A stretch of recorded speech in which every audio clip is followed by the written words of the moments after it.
ल गाइस हाम्रो चाहिँ उकालो बाटोको आजदेखि निर्माण हुँदैछ है। अनि अब आफ्नो ठाउँहरू बनाइँदैछ यसरी आजदेखि स्टार्ट हो। अनि के कस्तो छ त काका बाबु, एक दुई शब्द भन्नु पऱ्यो त। चाउचाउ खाँदै हुनुहुन्छ, म नि खाँदैछु यता है आफ्नै तालमा।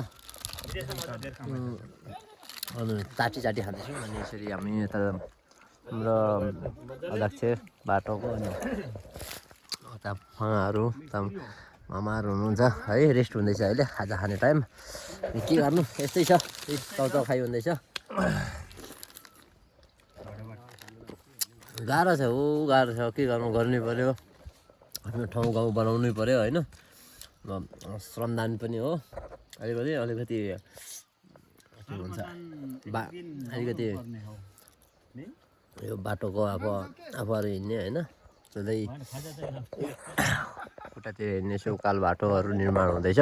अनि के कस्तो हुँदैछ काका कामहरू, यसो एक दुई शब्द भन्नु न त्यता हेरेर। एकदम राम्रो हुँदैछ। अनि यो कामहरू कसरी चल्दैछ त अगाडि?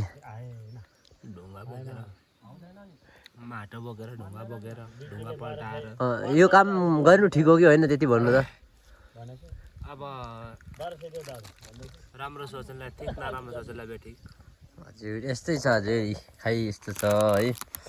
अनि गाह्रो छ यो, म यता छु आफ्नै तालमा है। अनि के गर्नु यस्तै छ, यसरी चलिरहेछ कामहरू।